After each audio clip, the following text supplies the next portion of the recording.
Welcome to Able Pathways podcast. I'm Annabelle Ferber, founder of Able Pathways, where we provide executive function coaching for neurodiverse individuals and professional development for educators.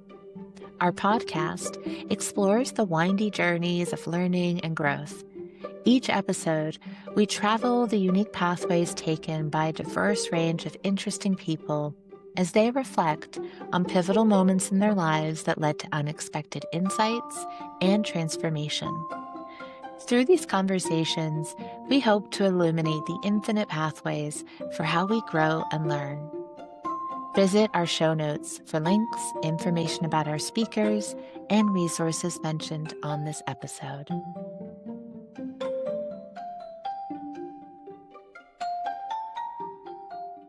Today, we are joined by Sam, Director of Progressive Learning Foundation, a learning service provider to schools and educators based out of Sikkim, India.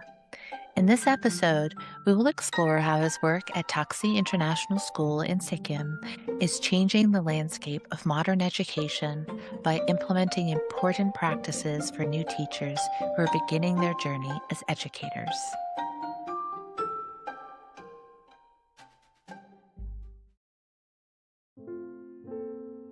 All right, Sam, I am so excited to speak with you today. And I want to start us off with just hearing what is capturing your attention these days, whether that's books or podcasts or TV shows or movies or anything. What are you into right now?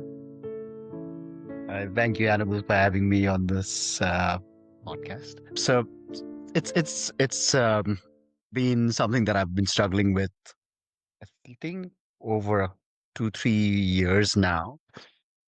It's a struggle, but at the same time, it's fascinating as well. So I'm into theology, and something that I've been struggling with to understand from a very Christian perspective is the idea of free will versus God's sovereignty. Yeah. And how can the two almost seemingly contradictory things exist? Like, does man choose God or does God choose man? And, if God knows everything, then what's the place of free will and how? So I think the book that I'm reading right now is Confessions of Saint Augustine. Oh, yes. Everyone's heard about that book. Yes. I'm reading that book, and parallelly I'm listening to the audio version. There's this called Great Lectures. There's this whole, I think, Yes. audio book. It's, great lectures, great classes. So there are the two professors who are they read St. Augustine's, and then they talk about it, and then they read on the. And so I'm doing both. So I'm really into all of these, and I'm trying to. So after St. Augustine's, I plan to read few of C.S. Lewis. Oh, yeah. Go back to just I'm trying to go back to these people who've spent times and see what, but it's a big struggle that I have. Yeah. And but I'm enjoying. I enjoy the confusions.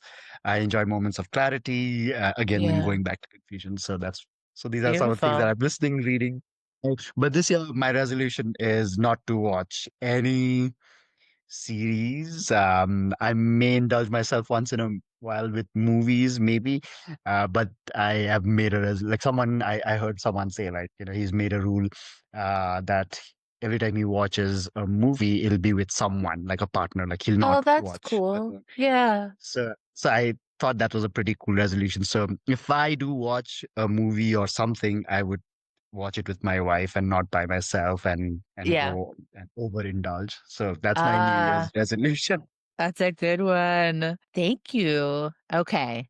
I'm so interested to get into, how your interest in learning and teaching and so teaching consultant work that you've been doing, where did that first start for you, the early sparks? As I'm talking to you, so I definitely think, even though I didn't realize it back then, but having grown up in a very conservative, Orthodox Christian family, we would go to church and listen to sermons, and then my dad, mom, also we would have family um, prayer meetings. They would teach us from the Bible. So teaching or just listening to someone who has knowledge and trying to explain that has been a part of the culture that I grew up with. Mm. Although I'd never thought of it as something that I would be doing, like I would ever teach or be a pastor or a lecturer or anything. Like I don't think so. So I had different fleeting ideas of what I would do when I would grow up. The subjects that I chose for school, college were not helpful. Like somebody else decided for me. Like usually my I parents would see. decide what subjects should I take in my Yes. 11th, 12th or in college. And because they would be paying the tuitions, I would just say Yeah. okay to whatever. Yeah. But it was after college when I think the question was, I finished my graduation and then there was a pause. Should I do masters? And then I had some gap and like to apply for masters. And then I had like a 2, 3 months time before the masters uh, would begin. And in the meanwhile, I decided to, so I did my graduation from a city south of India, Bangalore, whereas I all my life I had been in Kalimpong, which is a small hilly town northeast of India. But this place Kalimpong, I still back then didn't have many colleges, Mm. many options. So a lot of people would after they finish their 11, 12 would go to big cities like Delhi, Bombay, Calcutta, Yeah. Yeah. Bangalore to to do their. So most of us would go out. So I followed the bandwagon, jumped on that, went to Bangalore, finished my graduation, and then Bangalore that time was had started off with multinational companies and call centers. Companies were outsourcing. So I joined a call center, and this was the services were for AOL, America Online, Ah, and yeah. and and and I made it to the retention department. So I got selected for being a customer service representative for AOL for people who would be calling Americans who would be calling in to cancel their subscriptions. Yeah. So that was the process that I got selected for. And I had so much fun. Like, this was the first time in my life, those 2 weeks, where I was learning and I was having fun. And that had Mm. never happened before. Like that had Mm. never happened before. I would, even though it was a night shift, like the office would start at 9 in the evening and go till 6 in the morning. But I would look forward to going to office, going to that training, and I just enjoyed it so much. And it was during that week, like I decided, like this is what I want to do, and I want to stay in Bangalore forever and become a corporate trainer and A onboard trainer. people, Yeah. a Hmm. trainer, and do onboardings and I learned about American culture. I learned about the US, the different states. Yeah, I think that is where I think the early spark, or I would say, I got this clarity that I want to be a trainer. So we would call it trainer there, or the lingo was learning consultant. So I Hmm. wanted to be a learning consultant, and I think it took me 3 years. I switched to other companies, but my job profile was always of a learning consultant um, with skills such as designing programs, designing especially onboarding. So we'd call it Hmm. onboarding, but these new people would come, and I would be the first person that they would interact with. So I would have to tell them about the company's culture, about the process, about and even some soft skills like presentation skills, communication skills, negotiation skills, feedback, so all of that. And I really enjoyed all of this, and so it was. I think I was getting into how adults learn, Hmm. how learning happens, and and the language that I used back then was personality development. That's what they would Mm. say. So you're developing a person attitude adjustment. So different languages, but you had Interesting. to in the corporate world, in the process, you had to speak in a certain way because we were dealing with multinational Mm-hmm. clients, Mm-hmm. different, like a little bit of cultural awareness, all of that. But for me, when I started, and this was during that time, like I would think like, why am I doing this and all? What I really liked about was, and I think I found myself in that is when I had joined the organization, it's like, and I see that, I still see that, I never miss it. So when I walk through the lobby, or I see people who come for interviews and who are sitting for interviews, and they get, and they're very nervous and scared, and of what you would call it, a deer caught in the headlights or something like that, and and I was that, and the first 2 weeks changed, transformed me from that to becoming more confident, having a sense of, okay, I belong here. This is Mm-hmm. this. It's like I don't have to be nervous. I don't have to be like I'm not that dear. Like, and watching myself transform from a nervous, like, are they gonna like me? Am I gonna be like, do I really deserve to be in this big fancy building with all of these fancy things, talking to him?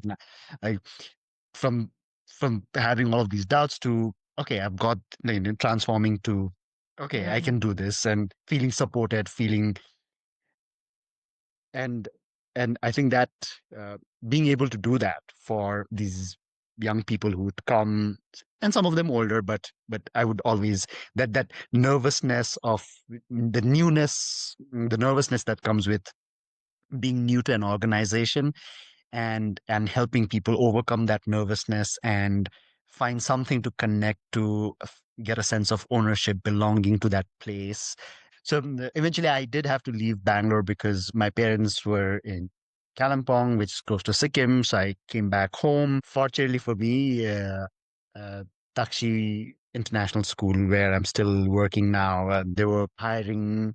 I went to the school. I applied for a computer teacher. Um, I got through the interview as a computer teacher. Mm. But it's when I started interacting with the principal, the head of school there, Peter, and when I started sharing my experience and my real passion, then he proposed, "Can you design an onboarding for Takshi?" Yeah, Mm. and Oh, interesting. Yeah. yeah, and he gave me the freedom. So he said, like, we'll not hire you as a computer teacher. Let's create a new role for you. Let's say if you can. So, like, what do you need to know to design a program for onboarding? And and he helped me, supported me. So, whole of, like, 2014, I joined towards the end, but I spent the entire week, entire winter, December, November, December, talking to the founders, different teachers, interviewing them about Takshi culture, and just like, if when a new person joins Takshi, what do they need to know? You know, Mm. what do new teachers who come and start their profession, what do they need to know?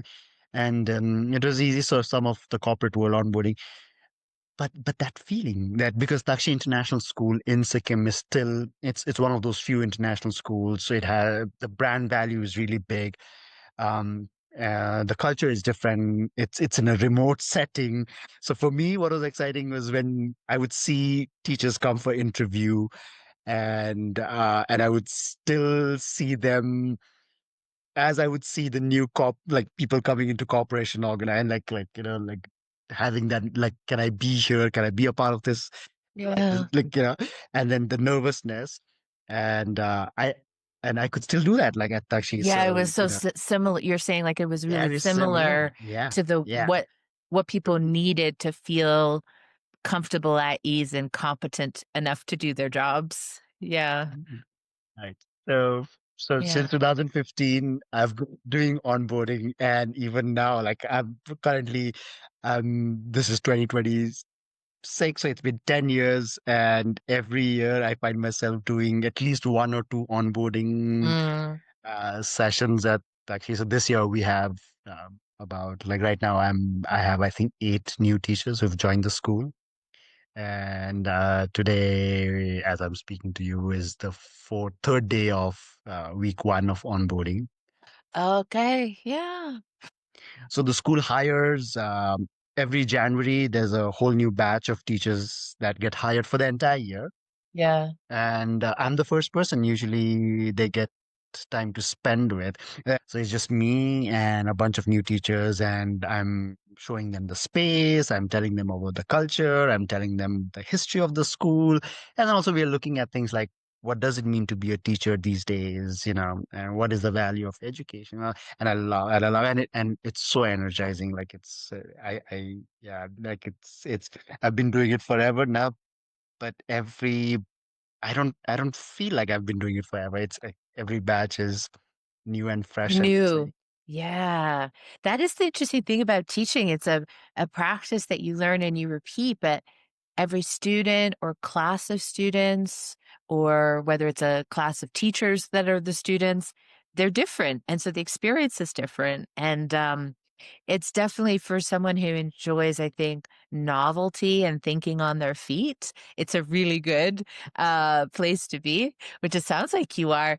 I want to ask you what relationships or communities have really shaped the way that you approach training, because you obviously have had a wealth of experience from the corporate world to educational institutional worlds. But what would you describe as the things that have really shaped the way that you think about the training that you do? Um, what are those influences? The big realization, the light bulb moment was when I joined Takshi and when I joined the school. And I started looking at the school and understanding the vision of the school because it was my entry into the world of education. So I think the first thing that Peter told me, and at the same time, I was reading this book called Seven Habits of Highly Effective People, another by Stephen Covey, and the difference between personality and character.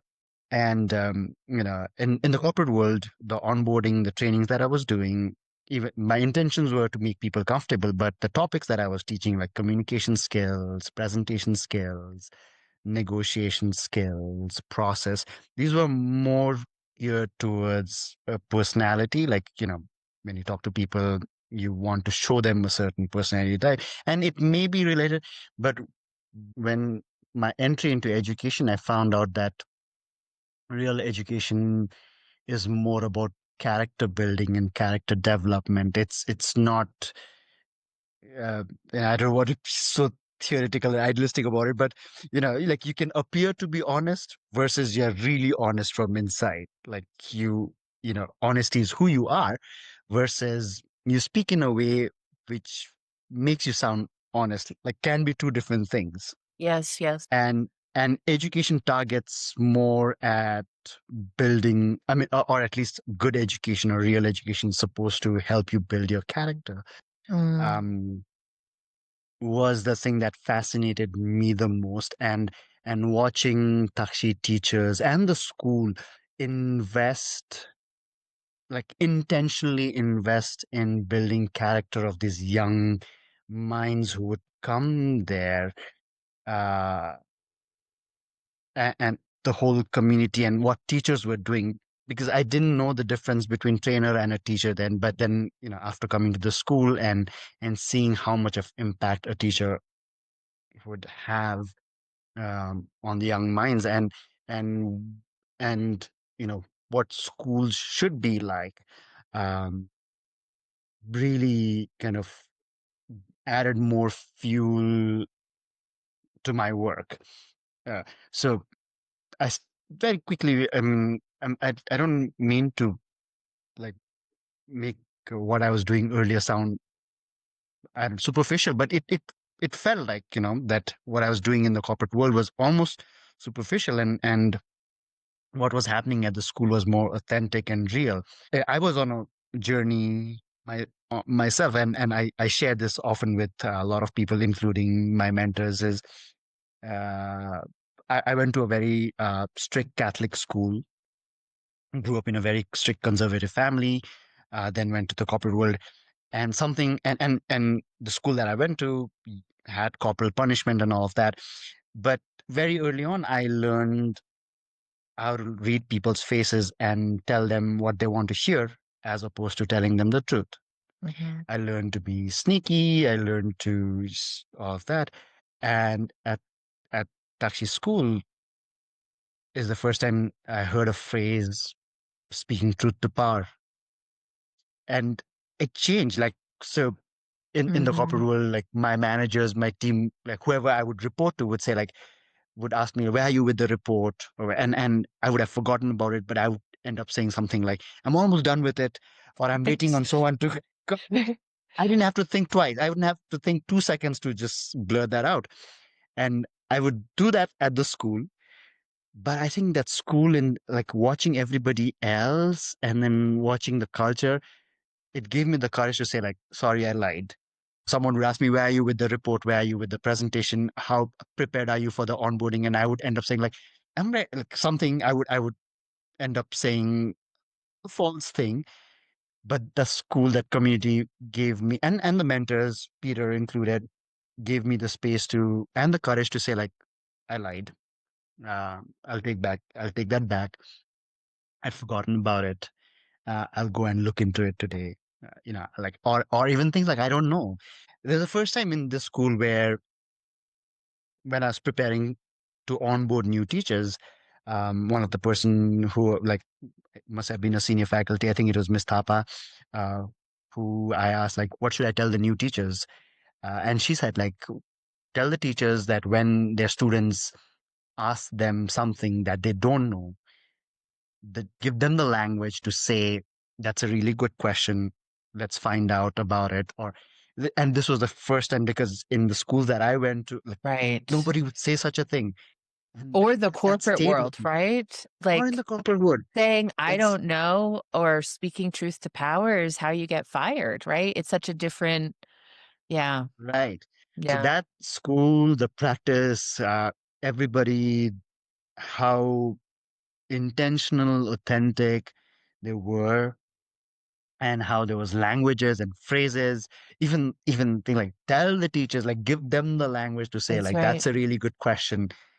And like, it was nuggets. And like, Yeah. I was just, like, So you collecting them. so you fell in love with teaching and then you found yourself in a totally different learning environment that just deepened that love even more because it was authentic and allowed you to transform too, right? Um, Absolutely. yeah, I love that. You've just touched on this a little bit, but I'm always curious about like beliefs or assumptions that we held at some point and watching those change because I do think belief can be a very hard thing to transform. It can get very belief can feel so real that to question it doesn't occur to us. But I think there are experiences, and I think you've had experiences going from the corporate world to the learning educational world. Um, can you think of a particular belief that you had that when you shifted into working at Toxie and getting into the education world, just completely changed that belief system or assumption that you had about the way people learn or grow? So many, So so many, many. Okay, maybe a big so question. many, Yeah. so Yeah. many. I think so. The big one, I think the big one was, which is again my own personality type, which is criticism or feedback, Mm. or delta negatives are not bad. You know, And they were before. they were before. So Mhm. earlier, like, in the corporate world, I almost had to be bulletproof. Yeah. Like, there was no place for me to show my weaknesses. I needed to have the answers tip of my tongue. I needed to be ready, prepared, Got you. you know. And in the school, like, I don't know, was so acceptable. Or, you're right, I'm wrong. I may be wrong. I would hear a lot of teachers, mentors, resource people coming in and so willingly be acceptable to being called out for being wrong, or disagreements, or someone saying like, I don't fully agree with you, that. And I think getting a negative feedback saying, that you could have done this better, was not necessarily a character assassination or to bring you down. So earlier I would think like feedback was to bring me down, like it's to show me, because I think in the corporate world, I don't know if things have changed now. Hopefully they have, but you really had to fight for your promotions or salary hike or even bonuses. And the only way your manager could negotiate the bonus amount or your promotional hike or whatever was to tell you or get you to agree that you have weaknesses and you have areas of improvement. And the employee, the only way it could get that bonus was to prove that no, you're Yeah. wrong about me. I don't have that weakness. This is my proof of not having. So it used to be Yeah. that way, at least back then. Like, it was really like the art of negotiating. But here, at least in the school, it was not that. If a feedback was genuinely meant to, it had got nothing to do with your promotion or your bonus or your hike, and it was everything to do with making you a better teacher, a better person, even. And it took me some time to come to terms with it, like like that criticism is good, and and That must have been hard at first. and hard. It Yeah. really, but Yeah. there was a hack, and I think one of my mentors gave me that. Like, if something hits you really hard, then if if I give you if I give you three deltas or three criticisms, the one that hurts the most must be true for you. But also the call to be authentic and not to mask, be Mm. real and Hmm. intentional. I think these were some of the things, belief assumptions, just having a personality versus actually the character. I think that was a big Yeah. shift. Speaking truth to power versus just telling people what they want to hear Yeah. is How a is big shift. how has Mhm. that shift affected the way that you train? Like the way that you approach people in your feedback that you give them, how has that shift affected the way that you, yeah, give that critical feedback? Like when you had to Mm, do it in the yeah. corporate world versus when you have to do it with new teachers, what's different? So in the onboarding, one of the modules that I've developed is, who is an ideal teacher, or what is an ideal teacher? Mm. So what we do is with the new teachers, we ask them to remember, even pay homage to their favorite teachers where when they were growing up, and what made them their favorite teachers, ideal teachers. So they'll share stories of a moment and all that, and then we'll try to trace down the qualities of that teacher which made them so likable and all of that. And generally it comes to, the teacher was patient, was encouraging, was supportive, and very little to do with, and obviously something to do with, like, were really passionate about the subject that they taught and all that, but real things. So but the conclusion of that model, by the end of the module that we finish, it comes to the conclusion, and I tie it with Parker J. Palmer's book Courage to Teach, where Mm. he talks about we teach who we are. So I think that's his motto throughout. He just says we teach who we are, We teach and who he we talks are. about, Huh. yeah, Yeah. that's what he says. I think it's almost like the tag, like he keeps repeating that, and he talks about integrity and inner. He calls it the inner landscape of a teacher. But the conclusion is that we remember teachers who were authentic, who were themselves. They were not pretending to be a teacher. Yeah. Uh-huh. We forget, we forget teachers. The teachers that we don't remember are the teachers who were trying to be someone else. They were playing the role of a teacher, and they were not themselves at the school. At least that's one of the Yeah, it's a conclusions. interesting. Yeah. Yeah, and then so what that forces us, or moves or shifts us towards, is like, then okay, then how can I be real? Uh, so if I have to be an idol teacher, it means I have to be real with myself and with my students.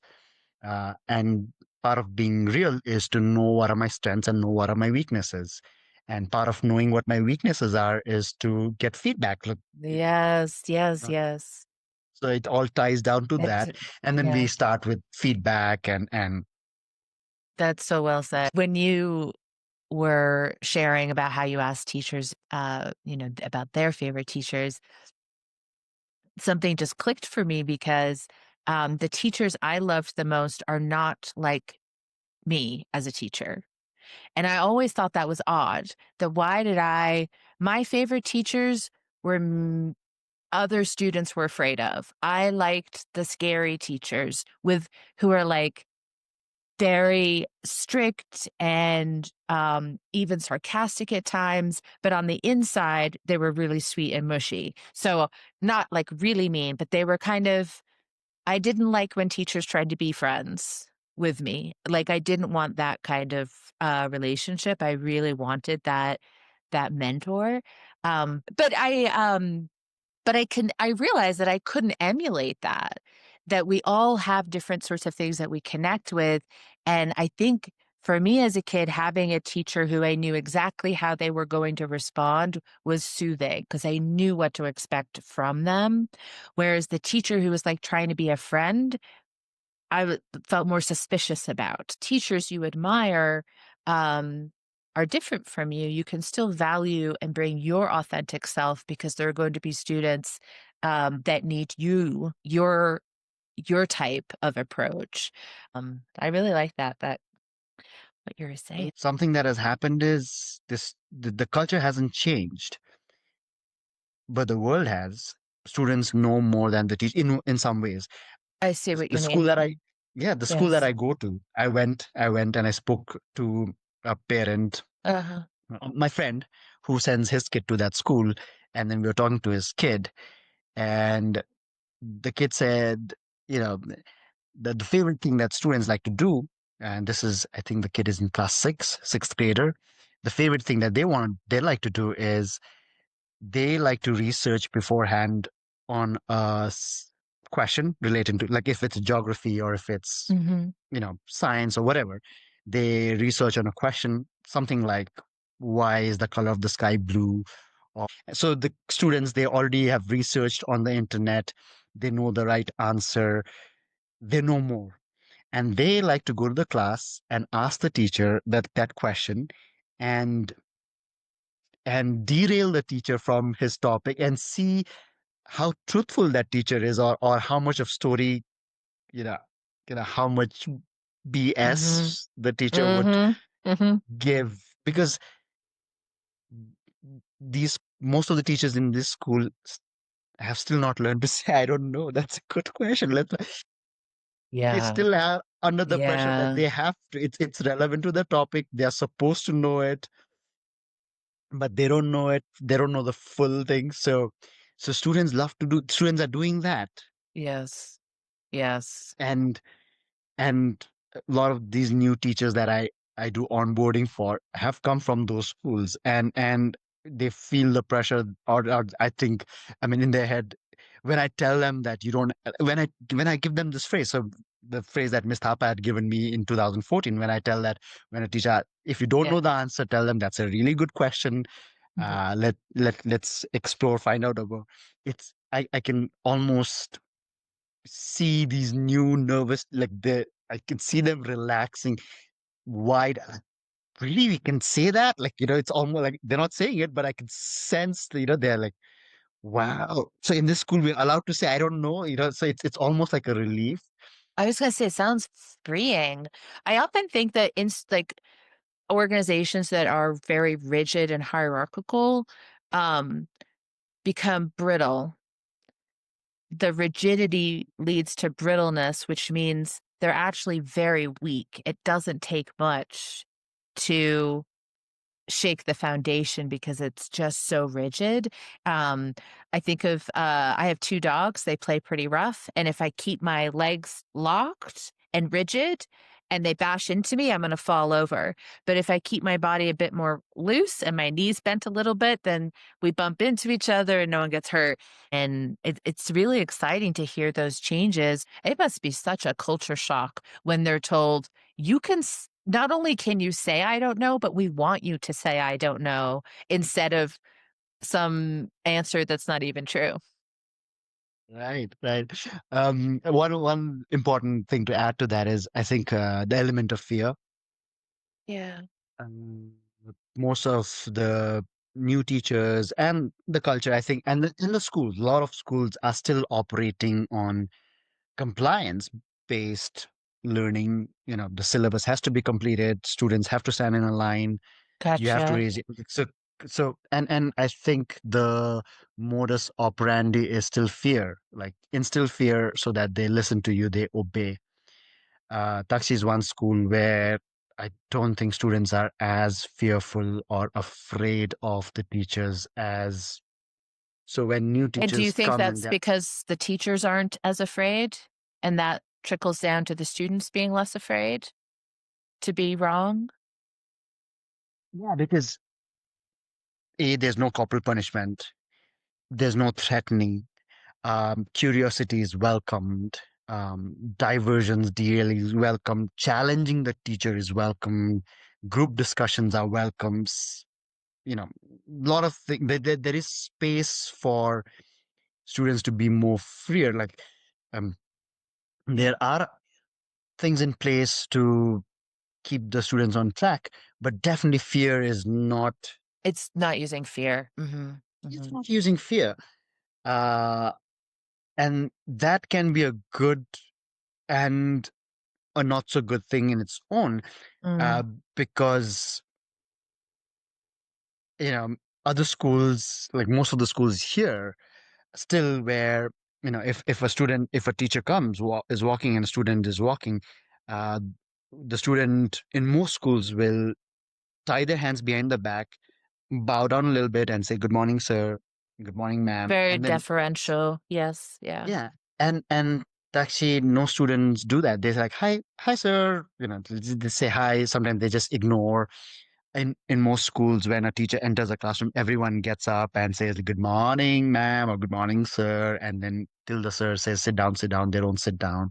So Yeah. all of these, and Takshi doesn't do that. If students are reading and even the principal walks in, they'll not bother. They'll just keep doing what the teacher has asked them to do. So fear is not, but it can, like, for a new teacher who's come from a very hierarchical traditional school, these are all cultural shocks, and the onboarding really helps a lot. I check in with after onboarding's done, and then I send the teachers to the new. I've told them everything that I think they need to know, but even then, like, I check in with them, how was your first day at class, and they still come back like, what you said was like almost disbelief. Like, a student just walked up to me and said, suddenly, "What's your name?" And you know I told them this, but like, it's a very new thing for them. Like, they, like, in other schools, in their schools, students will not dare up walking to a teacher and say, like, "You new here, what's your name?" Like, does not happen anywhere. Do you think most of those new teachers like are okay with not being treated so deferentially?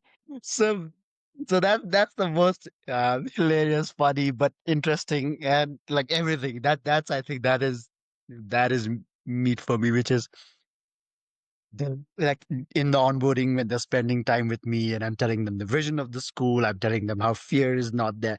They love it. They I love it. theoretically, as an idealistic view, they like it. They're like, "Wow, okay, this is Intellectually, they're good. very good." But when they experience it, like, they come to terms with it, and they're like, "Do I really like this?" Like, Mrs. Sam had told me this, and but now, like, so I can see that they've not really liked it. They Not at the understand it beginning. intellectually, not in the beginning. They're almost convincing themselves to like it. They like, intellectually, it makes sense to them. Yeah, They yeah, understand yeah. why the students are the way they are. But as much as I think I've tried to prepare them, there is still that they have to like, I've not prepared them enough.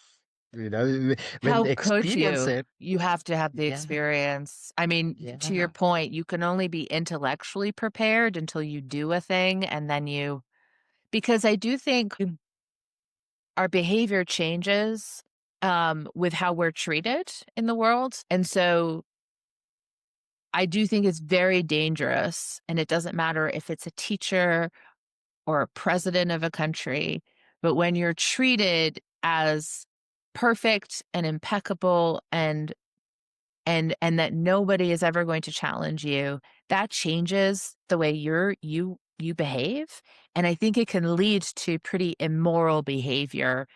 But when you are if you know you're treated with respect, but that you can be challenged, you can be wrong, it makes you a better person in many ways because you don't get that full sense of perfection, which just means that you stop learning and growing, essentially, right? Like, if everyone's treating you like you know everything, then why would you learn anything new? And so it sort of stunts people, I think, to be treated. I think everyone should be treated with respect, but treated like they're so much better than everyone else, I think is dangerous to the person receiving that um, type of adoration or that level of respect. I think psychologically, our brains are susceptible, I think, to that kind of like ego rot, right? Where you just start to, in America, we have this phrase of like drinking your own Kool-Aid, right? Like you buy into your own superiority when people treat you as superior Mm. over time. And Mm. I think it's impossible to stop that, but you can change the system and the dynamic so that um, that nobody is treated as beyond the ability to critique or give feedback to, right? That's so important for growth. But um, I wanted to ask you about, and I think you've touched on this a little bit, but what is the most meaningful part of of the work that you do? And I know you work in a few different capacities, but in any of those capacities, when you think about the joy of teaching and learning, what is it that draws you in and makes you want to keep doing it? I would say change because I've been called hopelessly optimistic. I question myself a lot of times, but I feel change is possible and everyone can change, and our the way we think, react, feel, behave can change.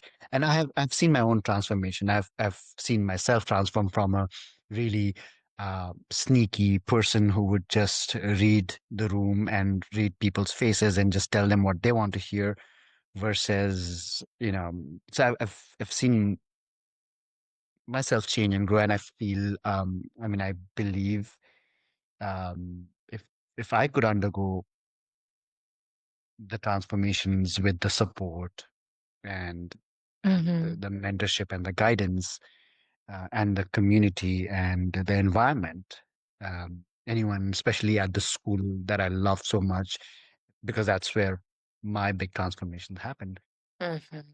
Uh, so I feel it's possible for everyone. So Yeah. what? And I've seen, I've worked with individuals, and I've seen them transform, and even, be intentional about their own transformation, uh, change from having no tolerance to being more patient, uh, being very critical to being like, and supporting, being from being nervous to being confident, from and I think, yeah, something that has drawn me even early on, like right from the corporate days, was helping the quiet, shy ones, creating that space for even the shy ones to come up and share, and even a soft, meek voice just speak their mind. So all of that.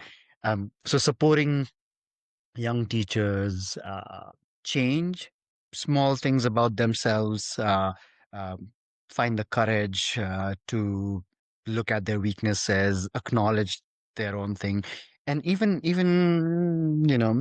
find the courage to give a difficult feedback. I have learned, because that's what my part of transformation was I was encouraged to give negative feedback to someone higher up. Yeah. And I do that. So during onboarding, one of the things that I do every day is tell me one thing that I could have done better today. Mm, And day one, everyone struggles. Day two, two or three people will tell me something you could have done better with time management. yeah. Usually the safe ones. And day three, more people open up. We call them deltas. At Taktse, we don't call them pluses and negatives. We call them pluses and deltas. Deltas is something that could change. The I mathematical love symbol that. for That's change. the triangle. Yeah. The Yeah. triangle, yeah. So so y- so by day three is like we will not end today till everyone has given me a delta. And because well, obviously I'm the trainer, and every time the principal or anyone asks me like what was the highlight of the onboarding, I yeah it just I'm so overjoyed when someone who's like watching them on day one so Yes. fearful, and watching them on day 14 tell that today this was boring, or I zoned out, and just being able to be a part of that transformative Yes. journey. But it's nice. It's so powerful that you start by modeling what you want them to be able to do. And I do think that's such a core piece of teaching, because there's only so much you can do on the intellectual side. But when you show, demonstrate, practice, that's where things really start to sink in. And that's also where you can prove your trustworthiness and authenticity. That's beautiful. Yeah, I love that. I love that. Sam, as you look to your own future in teaching, what are you hoping to grow more into? What's intriguing you? So like school, is- or the schools here, I would say specifically the most of the schools that are here, especially the legacy schools, the missionary schools, and I think education in general, at least around these parts, how desperately it needs to change Hmm. from the traditional ways where teachers are the source of knowledge and teachers are bulletproof Hmm. Hmm. and almost godlike, Yeah. and students are just meant to be quiet and listen or at least pretend to listen, Mm. and you know uh, and how Taxi is changing all of that, and I've seen the result of that. And it's not just in theory, but I've watched the kids graduate from the school, um, and become colleagues. You know, so a lot of the alumni who graduated, I got an opportunity to work with them and even report to them in some capacity. Do you end up onboarding alumni that come back and teach?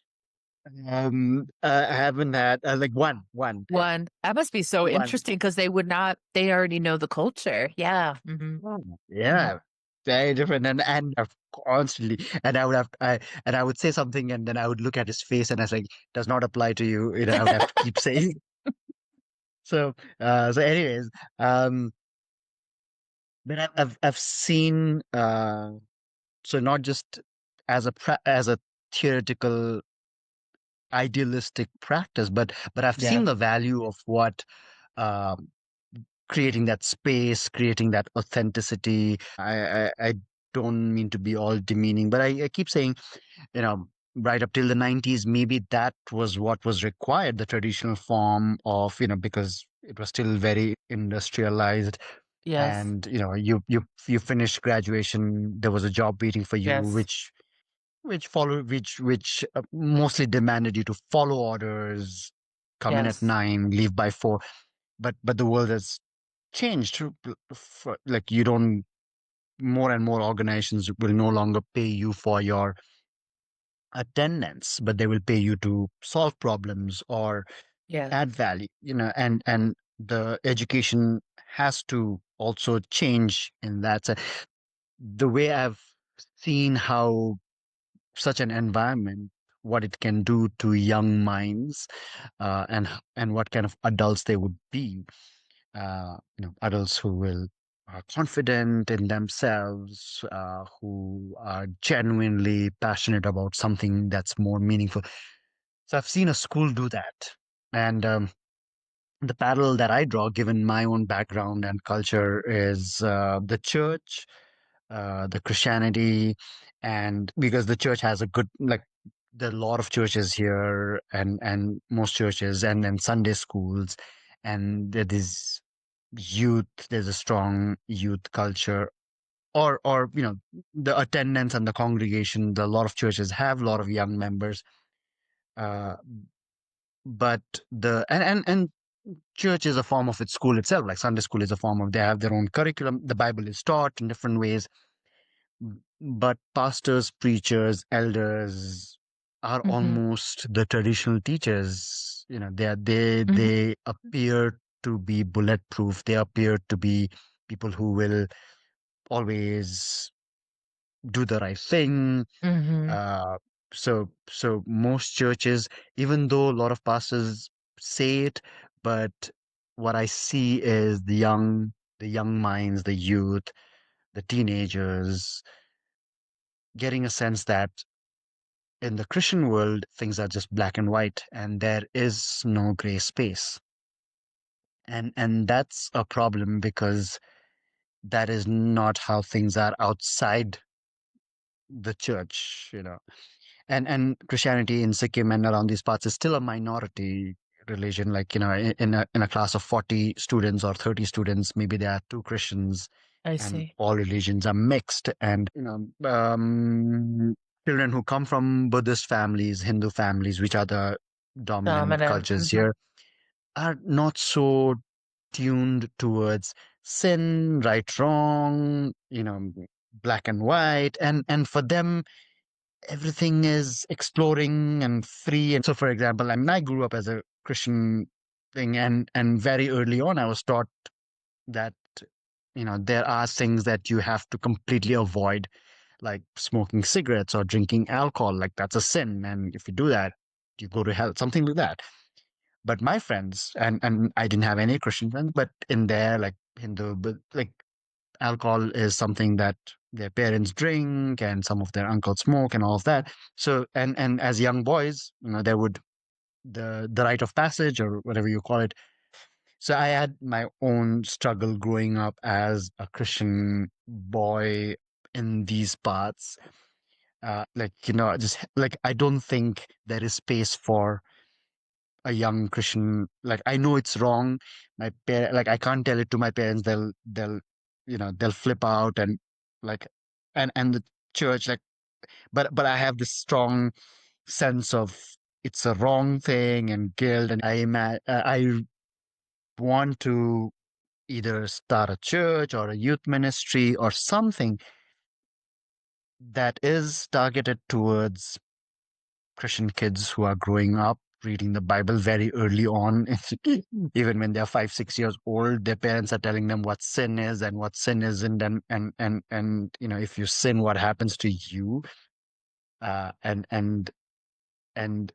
they'll be teenagers, they'll have friends, but I don't think most parents and most churches have that kind of support. And so that is a space that I feel burdened, almost burdened to do something about. And I've started, I've offered myself to say, like, I would want to. So in my church and in the other churches that I go to, or any Christians I spend time, I share my own story. And I imagine doing youth service, but I imagine working with a bunch of young Christian adults, and helping them with Christianity, with theology, balancing the idealistic with Mhm. the practical world, the Mhm. pragmatic, dogmatic. So theology, Christianity, and then the practical implications of what it means to be a Christian. in this day and age is something that I'm really fascinated and drawn towards that. And then, like I was sharing earlier, music, like I've always been interested in music, but I finally see a hope for me to be a music teacher. So I mean, the other thing that I'm fascinated about is maybe I can teach music, even if it's the ukulele to young people who would be interested. I think it's so important to have non-academic subjects that we study for many, many different reasons, for brain development and social emotional development and all of those things. But there's a special relationship between a student and a music teacher or a student and an athletic coach or something that's not academic, and it becomes such a rich space for that. So I wanted to ask you sort of a final message here. I want you to imagine you meet up with a younger Sam at the beginning of his journey. He just discovered that he loves training and he loves teaching. What advice would you give that young man? So, it would be, I think, to read or yeah. So there are such good books out there. So I would probably have a list of books, some of them that I've talked about, like Courage to Teach, Seven Habits of Highly Effective People, but definitely books to read to develop the habit of reading and dealing with difficult text and trying to understand. So that's something that I would advise younger Sam to spend some time reading, and I would recommend the books. But I think, as I think about it more, uh, not to be afraid of being authentic and really take the time to know yourself, accept or acknowledge that you have weaknesses, and it's okay to have those weaknesses. You're not all good and you're not all bad, and there's good parts. So you have strengths, but also you have things that you can work upon, and those are okay, and it's you don't have to come across as someone who's got everything figured out, and in fact that's a more dangerous thing It sure is. to Yeah. um and to be more authentic to yourself and to others.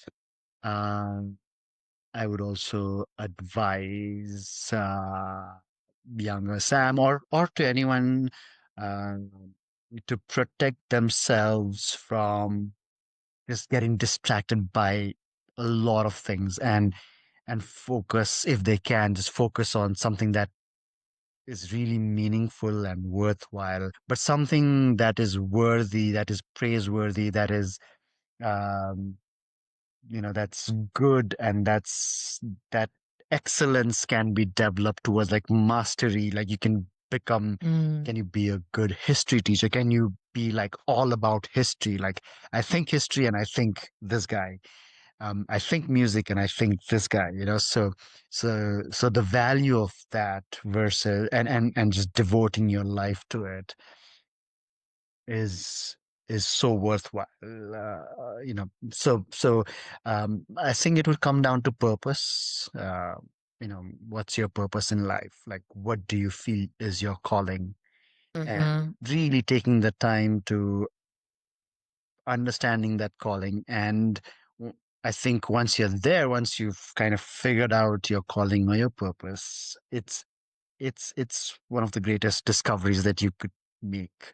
And from there, uh, everything else will follow. I was like really fortunate that on my first day of work, I found the calling to, become, and a lot of people that I know, like my wife, she landed up like it took a lot of, she had to change a lot of jobs and finally, like she's a teacher, but Ah. it was like, and when she joined teaching, she didn't join because it was a calling, and it was after I think 2 or 3 years of teaching is when she fell in love with the profession. I think that's So such an interesting point that you raised that sometimes we can recognize that passion right away. And sometimes it takes years, Right. sticking with something to really fall into it. And those are both completely legitimate ways to get to a calling.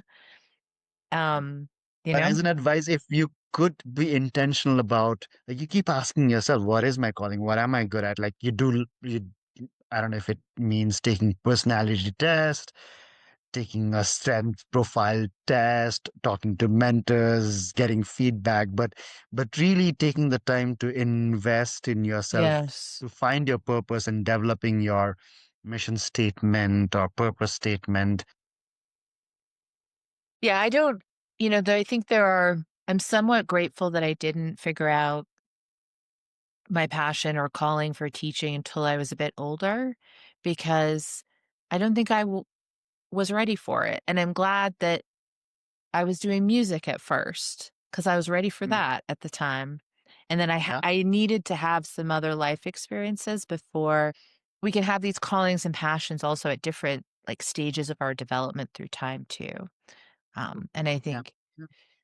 that it's still But so worthwhile to explore and to do that investigative work and do that self-reflection because that will help us and that's so important to our growth. So I completely agree with you there. And I know that sometimes we're still in the process of cooking. We're still in the process of becoming something that yeah, can teach or can do, become a ukulele player and become a theologian. And, there's no end to it. It is just extraordinary how capable we are of change, but also how difficult change can be. So, I add to that, two specific practical things that one could do that might help in in the journey of finding your calling could be, I think, being intentional, intentionality. mm, Why am I here? mhm. Why? Like, just keep asking that, and then this practice of self-reflection, uh, like authentic, genuine self-reflection, not being scared to li- looking at your own I was soul gonna and say looking at the mirror, yeah, yeah. yeah, Mhm. yeah, not being scared to that, like not avoiding that because I think again you land into trouble when you don't want to self-reflect or you want to just intellectually self-reflect Yes, and not, not self-reflect from but that's scary work, and it especially is scary. if your brain has been trained, to be afraid of those things. So you have to undo that pattern and rebuild a new one, and that's hard, scary work, but so worthwhile because on the other side is so much more freedom, mental freedom, emotional freedom, spiritual freedom. To grow. It's been so delightful to speak with you, Sam, and I'm so excited about all the work that you're doing. Is there an organization or people or just things you're involved with that you want to give a shout out to? People who are doing good work that we should all know about? Mm, I think the school, Taktse International School, and now the school is venturing into a new world of starting its own university, Khangchendzonga Buddhist University. But I think it's the same set of people who are doing it. Mm. Um, Peter is the visionary and the advisor and likes to build a vision and motivate people in different. So definitely Peter, Taktse School, and now we have created an ecosystem in Sikkim itself and a lot of organized. So I have my own organization, which is a Progressive Learning Foundation, and it's more of a professional development organization for teachers.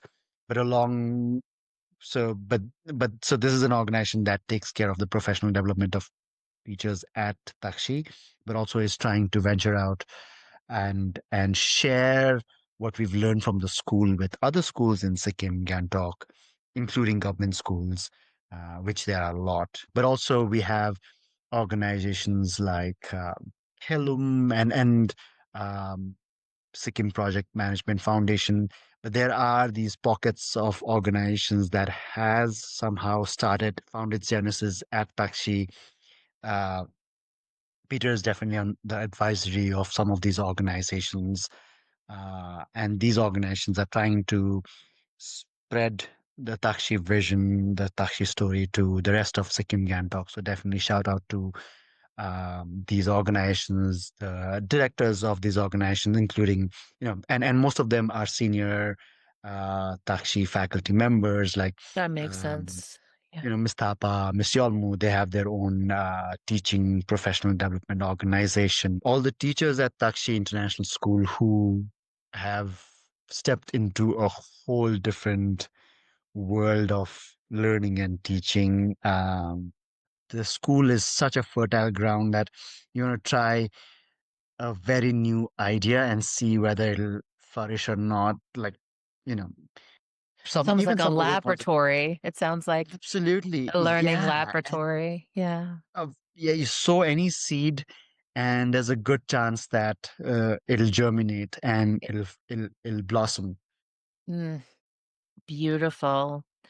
Thank you so much for chatting with me today, sharing some of your journey and all the transformations that you shared with us today are so powerful and meaningful, and I think impactful for those who are listening. Mm, thank you, Annabelle, for having me. Um, yeah, and thank you for your questions. I had a great time sharing, reflecting, thinking.